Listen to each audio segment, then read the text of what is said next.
Saludos amigos, ya hemos dicho que el desarrollo dominicano tiene muchos actores y tiene también sus planificadores y quienes han ejercido incluso en función de consultores y han visto nacer cada uno de los grandes sectores que componen el modelo de desarrollo económico y social dominicano. Uno que ha visto nacer el modelo, que lo ha seguido, ha sido nuestro entrevistado de hoy, el licenciado y doctor también, Juan Yadó, un dominicano que se formó en Harvard y en otras universidades norteamericanas sobre un asunto que nos compete a todos, que es el desarrollo humano, pero que ha devenido, por tanto, en un consultor especializado en varios campos. A él se le solicita tanto organismos locales como internacionales en consultorías especializadas, pero él ha destacado mucho, y hay que decirlo, en el campo del turismo como consultor, porque le dedicó tiempo. Ustedes saben que uno tiene sus preferencias dentro de un ejercicio tan amplio como es la consultoría en recursos humanos. Buenos días, don Juan. Bueno, Buenos días. A usted yo lo conocí como reportero, los dos nos juntamos en este asunto y hemos intercambiado cada vez que podemos, ¿no? Nada, lo que se llama Ciertamente. Información de su parte y, en mi caso, procesamiento de la información. Ciertamente. Mire, don Juan, nosotros, yo decía al inicio de la entrevista que usted ha visto crecer la hierba en lo que se refiere al turismo, porque el turismo es muy joven. Usted entró hace unos 30 años a esto de la consultoría y en ese momento todavía nacía la actividad. Hoy, sin embargo, la tenemos bastante consolidada, bastante adulta, pero con muchos reclamos todavía, lógicamente, muchos retos. Por eso yo quería iniciar esta entrevista preguntándole, ¿cuál es el umbral que usted percibe que tiene el turismo? ¿Hasta dónde puede llegar? ¿Cuál es el firmamento? ¿Se alcanza a ver el firmamento o estamos cerca de él? O sea, el límite para el desarrollo de la industria turística dominicana. Expláyese en consideraciones, por favor. Sí. Bueno, primero déjame agradecerte la invitación a sostener este conversatorio sobre un tema que ciertamente me apasiona. Yo estoy ligado a la industria desde 1978, cuando fui llamado por el Banco Mundial para que dirigiera un estudio que ellos iban a financiar con el Banco Central de nuestro país sobre el sector turístico. Hay una publicación que fue el resultado de ese estudio, de 1978. Ya para 1978 se había, por supuesto, promulgado la Ley 153 de incentivo y promoción al desarrollo turístico, que fue promulgada en 1971 y que fue el resultado de la promoción que hizo básicamente Ángel Miolán como director nacional de turismo a partir de 1966. Es decir, que en el 66 el presidente Balaguer nombra a don Ángel como director nacional de turismo. Don Ángel emprende una gran campaña de concientización nacional respecto a las potencialidades del sector para contribuir al desarrollo nacional. En el 68, el presidente Balaguer dicta el decreto que declara el desarrollo del sector turístico como de alto interés nacional, y en el 71 se promulga la ley de incentivos hacia el sector. Lo sorprendente de ese decreto, déjame interrumpir, del presidente Balaguer, es que es un decreto de cuartilla y media, con apenas 2 dispositivos y 3 considerando, en donde dice exactamente lo que se quería, que fuese una espina dorsal de la economía, que alcanzase a desarrollarse para invitar a grandes contingentes y que incluso repercutiera en el turismo interno, pero no crea fuente de incentivos. No. Y solamente es una declaración de principios. Es una declaración de intenciones. De intenciones. En el 71 sí ya se establece la ley de incentivo turístico. Sí. Y en el 74 el gobierno del presidente Balaguer hizo algunas inversiones importantes, como fueron las inversiones en Samaná. Y posteriormente la creación de un aeropuerto en Barahona. Pero fue en 1980 cuando por primera vez se abre un hotel como consecuencia de ese empuje estatal para el desarrollo de la industria turística. En el 80 se abrió el primer hotel de Playa Dorada, que fue erigido por el Banco Central en vista de que no se lograban conquistar inversionistas privados, y que fue confiado a la gerencia de una cadena hotelera americana llamada Jack Tar, de Texas. Y luego en el 85 se abrió el primer hotel en Bávaro, que fue el Bávaro Beach de la cadena Barceló. En el 91 se abrió el Club Med y en el 94 el Punta Cana Resort del grupo Punta Cana. Es decir, que esos han sido los hitos más destacados de la carrera de desarrollo turístico que emprendió la República Dominicana. Hoy día tenemos una planta turística que es la mayor de la región del Caribe. Contamos con alrededor de 55,000 habitaciones hoteleras de estándar internacional, porque regularmente se citan 67 o 70,000, pero no todas son de estándar internacional, no todas son utilizables por el turismo extranjero. En realidad, mis estimados son de que la planta de estándar internacional anda por los 55,000 habitaciones. Eso es casi el doble de cualquier otro caribeño. Bueno, de Bahamas, por ejemplo. No de cualquier otro, porque Cuba ha estado inmersa en un proceso de expansión galopante y ya Cuba casi tiene 50,000 habitaciones de estándar internacional, a pesar de que ellos reciben 2.8 millones de turistas, mientras nosotros recibimos 4.6 el año pasado. Es decir, todavía somos la potencia número 1 en términos de turismo en la región del Caribe. La pregunta de cuál sería el umbral, cuál sería, y con eso yo interpreto que tú quieres decir, cuál sería el límite hasta el cual nosotros podríamos llegar. Yo diría que hay un precedente sobre eso, y es unos cálculos que hizo un profesor de economía turística español, Manuel Figueroa Palomo, hace muchos años, y él fijó el máximo teórico en 400,000 habitaciones turísticas. ¿Es que para la isla? Para este país, no para este país solamente, 400,000.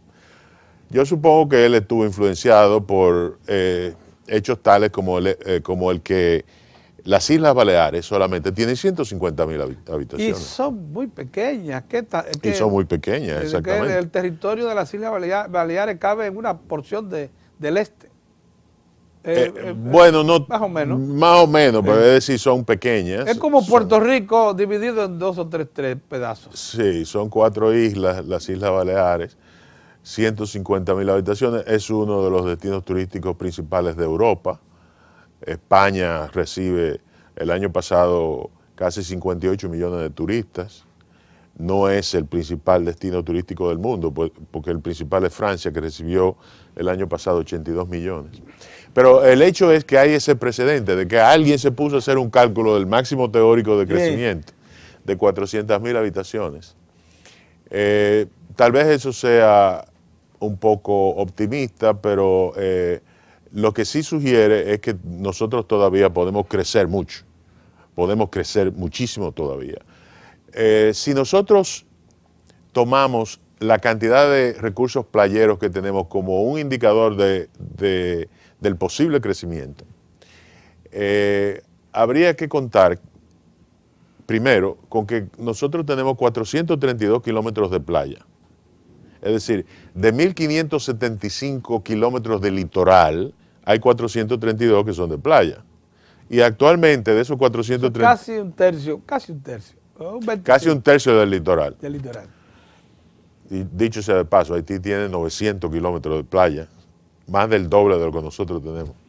Que por cierto, una buena cantidad, si se pudiera habilitar, pudiera ser de uso turístico quizás. Ciertamente, hay quizás algunas el playas en Haití 50%. que rivalizan con Bávaro No, y sí, Punta pero, Cana. sí, sí. Especialmente, Misma arena, misma sí, arena blanca. blanca. En la costa sur, por ejemplo, hay una parte que tiene 26 kilómetros de playa ininterrumpida, continua, sí, y que podría ser el Bávaro Punta Cana de Haití. Sí, claro. De hecho, el gobierno haitiano está priorizando el desarrollo turístico en esa región. Pero lo que quiero decir es que de los 432 kilómetros de playa que nosotros tenemos, hay aproximadamente 100 kilómetros que están siendo usados por la planta turística actual, de manera tal que todavía tenemos 3/4 partes de las playas que no están siendo utilizadas por hoteles. Entonces, para concluir, hay mucho territorio que podemos cubrir todavía en cuanto a desarrollo. Si seguimos el mismo patrón, porque como usted ha insistido mucho, y eso quisiera referirlo, lo tengo previsto plantear, si nosotros aprovechásemos la condición de establecimiento de las primacías europeas en América, o sea, somos nosotros el destino inicial de cada una de las estructuras que montó Europa en América, y convertimos eso en un atractivo muy especial tanto para los propios europeos como para la América del Norte desarrollada o cualquier otra región del mundo, incorporaríamos una zona nueva, novísima, como es la vieja ciudad y nuestras primacías también como un atractivo turístico, creando ahí todo un entorno. Es un asunto que usted ha planteado otras veces, que creo que el Banco Interamericano de Desarrollo lo tiene bajo estudio también y que de alguna manera se está desarrollando, ¿no es así? Sí, pero con sus atenuantes. En otras palabras, es cierto que nosotros tenemos un acervo histórico muy rico y por haber jugado el papel que jugamos en la época colonial, de ser el epicentro de la colonización europea del Nuevo Mundo.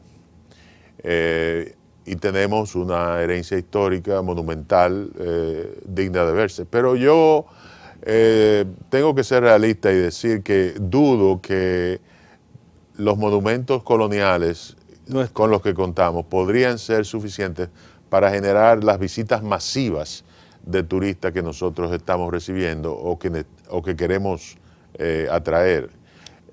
Yo pienso que ese recurso es un recurso complementario al de sol y playa, porque el recurso que realmente genera visita es el de sol y playa. Sí, en su origen.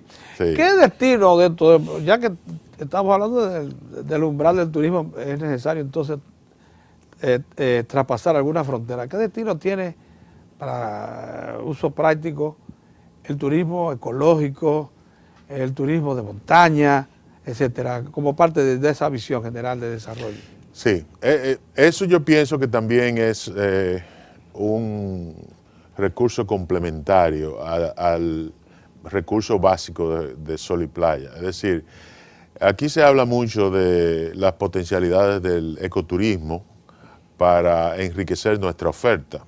Y ciertamente nosotros podemos explotar los recursos ecoturísticos de que disponemos. Tenemos las mayores alturas del Caribe, tenemos los ríos más caudalosos del Caribe. Sí. Todas esas cosas. Es cierto, y tenemos somos el país de mayor biodiversidad en todas las regiones. Hemos conservado un 36 a un 39% de nuestra foresta, cosa importante. Sí. Sí, bueno, era menos antes, hace unos años era un 20% de cubierta boscosa, pero lo hemos ido recuperando. En los últimos años ese es uno de los grandes logros del país, claro, que se ha recuperado la cubierta boscosa y es casi un 40%. Sí, así es. Pero debemos ser realistas y admitir que cuando nos comparamos a países tales como Venezuela, Colombia, Panamá y Costa Rica, nuestros recursos ecoturísticos palidecen un poco. Palidecen, sí, palidecen porque aquellas son grandes potencias ecoturísticas, especialmente con relación a los recursos naturales, no tanto con relación a recursos culturales, porque el ecoturismo involucra ambos tipos de recursos, los culturales y los naturales. Pero tenemos un potencial y, dicho sea de paso, a mí me parece que el desarrollo del ecoturismo debe ser una de las más altas prioridades gubernamentales en cuanto al tinglado de política pública. Bueno, pero cuando el experto español habló del potencial nuestro de hasta 400.000 habitaciones, hay que ampliar el entendimiento y pensar en todos los recursos disponibles para claro. poderlo incorporar. Sí. Ya yo me estaba imaginando un aeropuerto internacional en donde, en Constanza, pongamos que sea capaz de recibir aviones, así sea no transatlánticos, pero sí de cabina ancha, menos reclamante de espacio para aterrizar. Tenemos aeropuerto en Constanza que facilite el acceso, por ejemplo, a las zonas más elevadas de la isla, frías, o el descenso por el río Yaque del norte, que por ahí comienza el asunto, Sí. para hacer el kayak y esas cosas. Sí. Bueno, son ideas que le vienen a uno. Sí, pero podemos comentarla porque es importante. El problema con el ecoturismo es que es un segmento del mercado general que tiene unas características que no se prestan a una explotación de masas.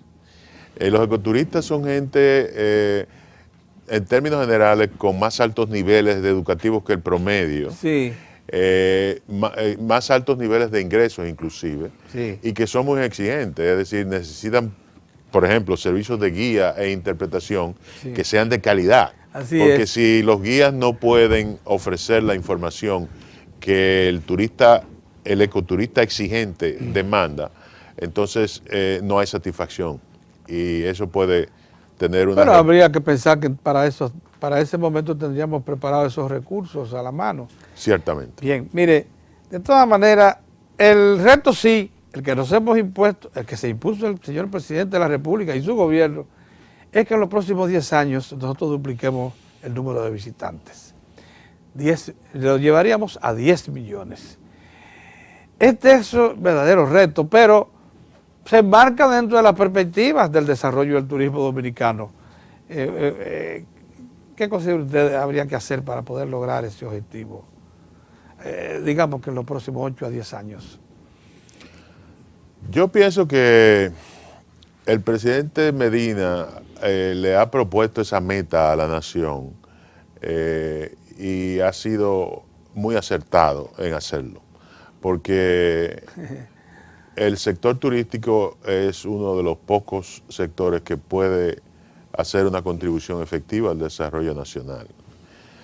Yo pienso que nosotros tenemos otros sectores desarrollables, como es el de la minería, por ejemplo, que está tomando un rol crecientemente más importante cada vez. Pero en términos del tiempo que se toma el desarrollo de un sector, el turismo ofrece las mejores opciones. Y eso lo dicen todos los experticios de las organismos internacionales. Además de que carga con las otras actividades productivas. Arrastra es como una locomotora. Exactamente. Esa fue la metáfora que utilizó el presidente Medina en su campaña electoral, la usó adecuadamente a mi juicio, y ha tenido el mérito de despertar una ambición nacional que, como dije anteriormente, es muy pertinente por el hecho de que es uno de los sectores más prometedores que tiene el país actualmente.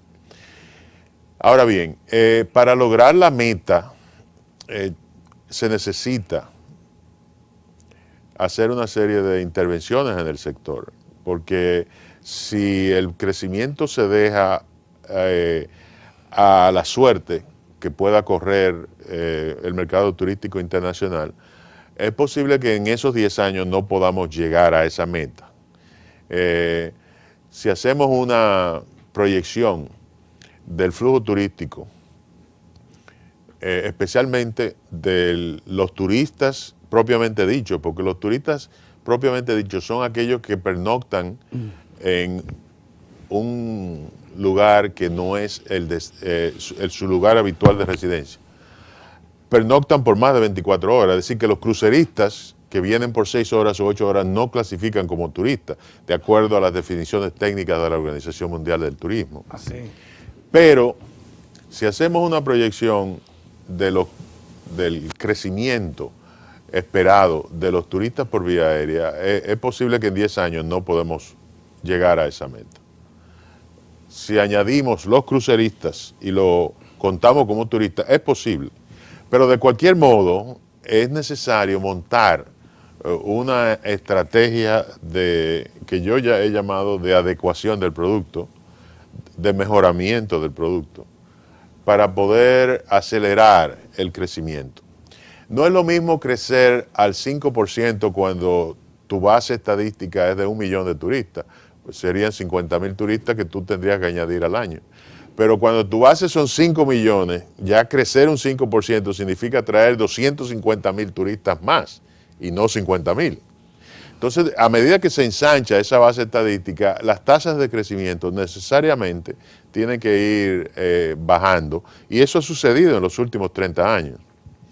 De hecho, la tasa promedio de crecimiento del flujo de turistas de vía aérea en la década pasada fue de 3.3. Y fue de crecimiento. No, fue de crecimiento, sí, positivo. Y fue de crecimiento positivo, a pesar de que nunca baja la tasa de... No, nosotros afortunadamente nunca hemos tenido un decrecimiento, excepto en el año 91, por la guerra del Golfo, que el flujo decreció un 10%. Pero yo creo que sí. Lo que pasa es que hay que montar una estrategia para perseguir esa meta de manera deliberada y firme. Bien, dentro de esa estrategia, tengo entendido que iniciando la década de esta década precisa, no, la década del 2010, la que cierra con el 2010, la primera década del siglo, el gobierno de entonces, que iniciaba el siglo, hizo promulgar un proyecto de ley que se convirtió en ley, que creó nuevos polos turísticos, la ley 15801 del 2001. Se quería con eso, desde el poder político, desde la estructura del Estado, impulsar a que el turismo alcanzara a otros polos. Y se crearon nuevos polos, por decreto, por ley, con incentivos, por cierto, muy atractivos. ¿Por qué no se ha podido cumplir con esa ley a estas alturas, cuando van ya 12 años? Esa es una ley de incentivos, como lo fue la ley 153 de 1971. La 158 reemplazó la ley 153. Y amplió los campos, los polos. Bueno, priorizó los incentivos para aquellos polos que todavía no están desarrollados. Correcto. Por ejemplo, Jarabacoa, Constanza, Montecristi, el suroeste, Pedernales, Bahía de las Águilas, etc. En ese sentido, yo pienso que fue una legislación que respondió adecuadamente a las necesidades. En otras palabras, el país tiene el interés de... Y fue hasta previsor en ese momento. Ciertamente, porque al Estado le interesa que el desarrollo turístico no se concentre solamente en algunos puntos del territorio, sino que se expanda a través del territorio y todos los segmentos del territorio se beneficien del desarrollo turístico. 12 años después, ¿cómo podemos calificar el efecto de la ley? ¿Pobre? Muy pobre. Muy pobre. Porque la ley, pero no es por la ley, porque la ley tiene las previsiones del lugar. En otras palabras, yo te ofrezco 10 años o 15 años de exenciones impositivas para que tú me inviertas allí. Lo que no han aparecido son los inversionistas. Entonces, lo que hay que preguntarse es, ¿cuáles son las condiciones que no existen para atraer la inversión hacia esos polos? En el caso de Montecristi, por ejemplo. Montecristi, ¿cuánto potencial? Enorme potencial, pero no tiene un aeropuerto internacional. Ah, caray. Por ejemplo. Sí. Eso ha sido un escollo para que los inversionistas inviertan ahí. Fíjate que han habido inversiones a todo lo largo de la costa norte, desde Luperón hasta Río San Juan. Porque... Y si incorporamos un poquito más, o sea, seguimos hasta abajo, hasta concluir allá en el este, en el extremo este. Digamos, si entendemos la costa norte hasta más allá de Río San Juan, llegamos al este, al fondo. Ciertamente. Sí, pero... y todo eso ha sido objeto de desarrollo, de atractivo, de inversión. Claro, han aparecido los inversionistas, principalmente los extranjeros. Sí. Naturalmente, toda la costa norte, donde han habido desarrollos hoteleros importantes, dependen del aeropuerto de Puerto Plata. Así ha sido. Pero las inversiones no han seguido hasta Montecristi porque ya la distancia desde el aeropuerto de Puerto Plata a Montecristi. Actualmente, tú tienes que bajar por Navarrete hasta la autopista Duarte para luego subir hacia Montecristi, y eso te toma 2 horas. Esa es un tiempo imposible, inaceptable para los turistas.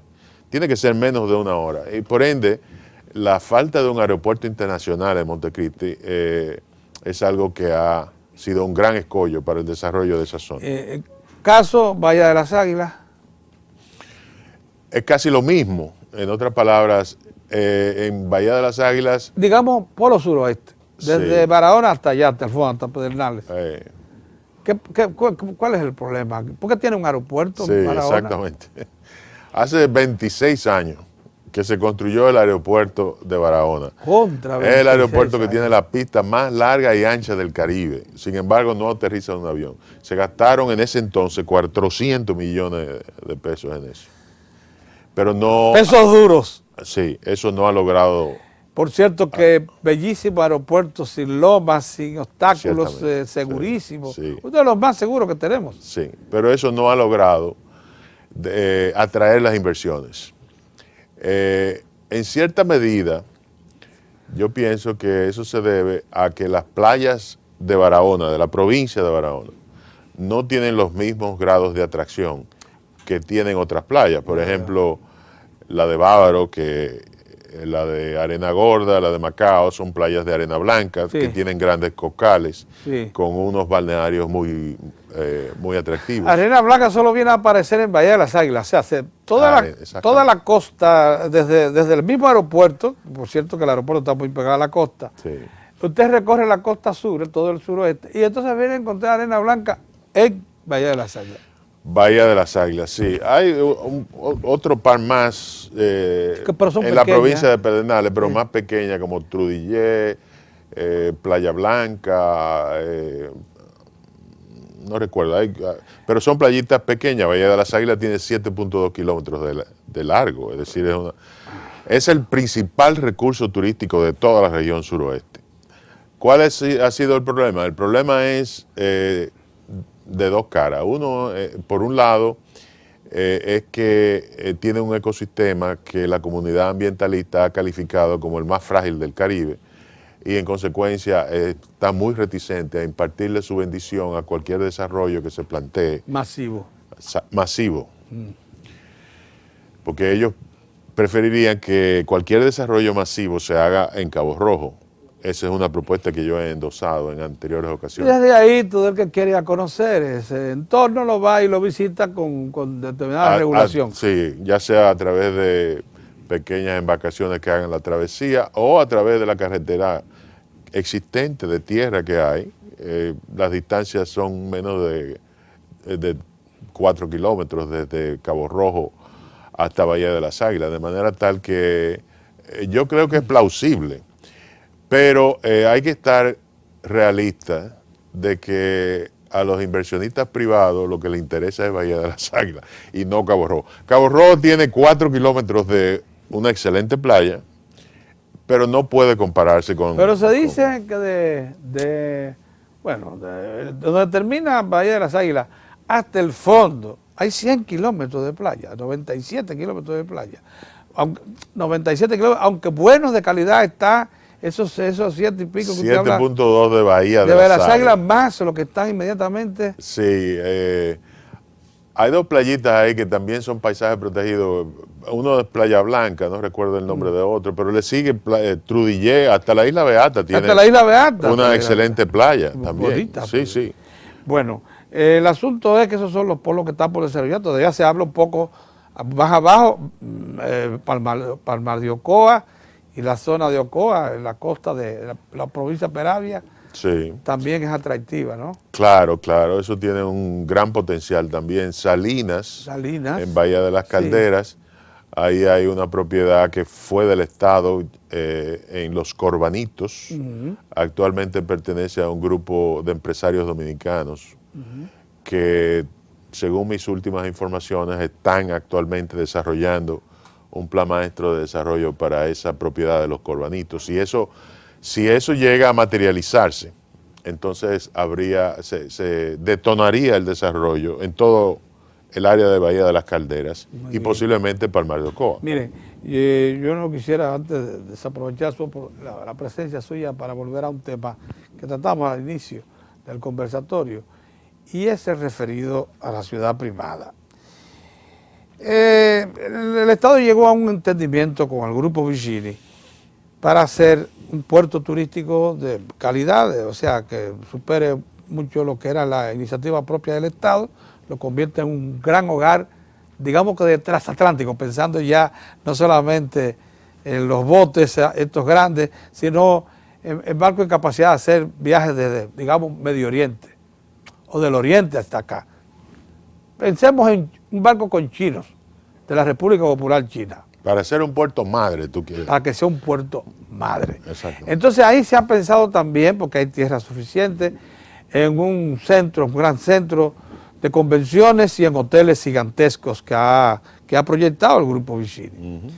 Yo quisiera transportarme al futuro y ver todo eso hecho ya, y ver también instalado en la zona colonial restaurantes de calidad mundial, bien operados, todo el ambiente, el entorno de la zona colonial soterrado, los sistemas de luces, bien vigilados. Hay una línea de metro que se proyecta desde aquí, desde una esquina de nosotros, desde la San Martín hasta el mismo Parque Colón, que de apenas 1 kilómetro, 1.2 kilómetros, o sea, 1.200 metros de longitud, con varias estaciones, pero metro al fin. Todo eso haría de la zona colonial, en mi opinión, un atractivo. ¿Usted cree que ciertamente eso es posible? Sí, yo creo que es posible y deseable encima de eso. Para comenzar, hay que señalar que la distancia en tiempo entre Bávaro y la ciudad de Santo Domingo ha disminuido dramáticamente con la inauguración de la autopista El Coral. Aunque le falta un trozo, pero Le falta pronto un será trozo completada. que está supuesto a ser terminado para diciembre de este año, Así es. que es el trayecto La Romana-Santo Sí, Domingo. una vez eso sea así, el tránsito desde Bávaro hasta la capital sería 1 hora, ¿cuánto? 2 horas, 2 horas. De Yo 4 creo horas que eran antes, se va pasaría a reducir a la mitad. a la mitad. Sí. Entonces, eso quiere decir que va a haber una afluencia muy considerable de turistas que van a venir a visitar en excursiones de un día la ciudad de Santo Domingo, y el foco principal de atracción de la ciudad de Santo Domingo será necesariamente la ciudad colonial. En consecuencia, las oleadas de visitantes, por concepto de Bávaro Punta Cana solamente, serán muy apreciables. Muy si apreciables. a eso se le añade el desarrollo del home port que planea el proyecto de Sanssouci, entonces podríamos tener turistas a raudales en la ciudad colonial. Desafortunadamente, hace 8 años que la concesión el Estado Dominicano la dio a ese grupo del proyecto de Sanssouci, y han habido dificultades para la implementación del proyecto que tienen en mente. Entre ellos el traslado de la base de la Marina. El traslado de la base de la Marina, el traslado de la Escuela Naval. Sí, Escuela Naval también. Esos son escollos fundamentales. Hay otro que es muy fundamental, que es el problema del dragado del río, porque el río ha causado daños a los barcos cruceros. Y ese es un problema muy difícil de resolver, porque no se resuelve dragando una sola vez. Las soluciones son mucho más retadoras e implican inversiones considerables de parte del Estado, porque no es únicamente de parte del inversionista privado. De los inversionistas privados, ¿no? De manera tal que eso explica la dilación en el desarrollo de ese proyecto, pero las perspectivas son de que una vez se superen esos escollos, pues la afluencia de cruceristas a la ciudad de Santo Domingo posiblemente supere la de cualquier otro puerto turístico de la región del Caribe.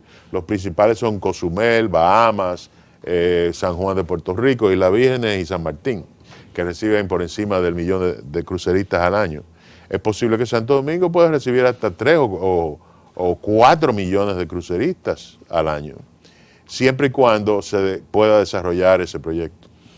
Y es lo mismo que el centro de convenciones, que parece que sería el que se proyecta, parece que sería un centro de convenciones gigantesco, que competiría incluso con la península de la Florida, que es un centro de convención permanente. Pero en general que nosotros tenemos el potencial de alcanzar esos 10 millones, eso sí queremos, Sí, ciertamente. en el tiempo previsto, próximos 10 años. Sí.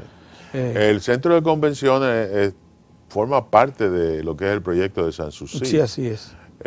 Y nos estamos quedando un poco rezagados en ese aspecto porque ya San Juan de Puerto Rico tiene un centro de convenciones, La Habana tiene otro, San José de Costa Rica tiene otro, Panamá tiene otro.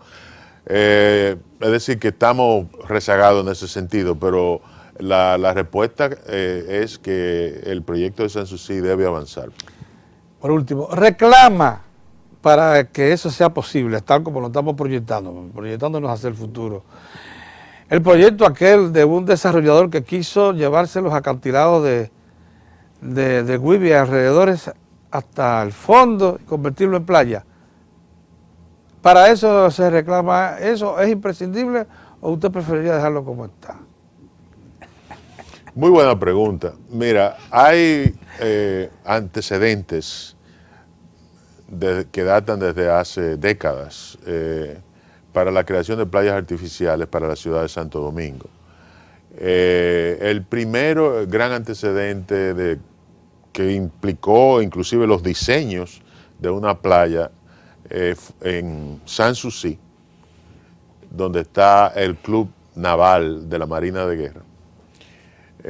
Lo hizo una compañía francesa llamada Sogrea en 1987, en ocasión de que el doctor Peña Gómez era el alcalde de la ciudad de Santo Domingo. Me acuerdo como ahora de la iniciativa. Eso está totalmente diseñado y ahí ciertamente que puede desarrollarse una playa. Solamente hay que hacer algunos espigones. En aquel entonces se calculaba la inversión en 17 millones de dólares. Luego vino el proyecto de la isla artificial, que creaba prácticamente un lago desde donde está la plaza de Juan Barón hasta donde está el restaurante Vesubio. Y eso evitaba que al crearse un muro de contención entre las aguas del mar y el litoral, se podían hacer las playas y evitaba que las aguas contaminadas de los Sama contaminaran el agua de las playas. Todos sabemos cuál fue la suerte del proyecto de la isla artificial. Más recientemente, el alcalde de la ciudad de Santo Domingo, en su afán por proveer alternativas de recreación a la población, ha inventado las piscinas para Güibia y ha remodelado a Güibia. Ese ha sido un pulmón recreativo para la ciudad y han tenido éxitos en usar esas piscinas, pero este año sabemos que hubo algunas discrepancias con algunos otros funcionarios del porque Estado. coincidió con sequía, si no hubiese pasado sin ningún problema. Pero sí, el potencial está ahí, el atractivo está ahí. Sí. Lo de la isla artificial, aquella, no se dio porque probablemente se planteó conjuntamente con la iniciación del metro, eran obras demasiado grandes para emprenderse juntas. Pero en algún momento ese proyecto va a revivir. El Estado no iba a invertir un centavo. Eso se planteaba, sí. Los ambientalistas fueron los que le entraron al proyecto. Lo consideraron... Algunos ambientalistas. Hubieron otros que consideraban que eso era una afrenta a la ciudad colonial, porque no concatenaba con la ciudad colonial.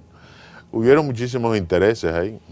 La isla artificial fue un proyecto que no fue bien ni presentado ni manejado, a mi juicio, como observador externo a lo que pasó. Yo no tengo conocimientos. Lo cierto es que en el campo de las posibilidades, de las oportunidades de negocios, oportunidades de empresas para un país que ha declarado ya el turismo como su principal motor impulsor, son casi inconmensurables. Ciertamente, sí. En el momento actual. Sí. Y para lo que nos proponemos. Don Juan, ¿cuánto agradecemos esta entrevista con usted? Es evidente que conoce la situación del país en el campo del turismo en toda su visión, en toda su perspectiva. quizás se nos pudo haber quedado algo, pero creo que ha sido bastante completa esta visión. Le agradecemos mucho y mucho más si con esto tenemos material básico para el programa El Desarrollo Dominicano. Gracias por la invitación. Bien, muchas gracias.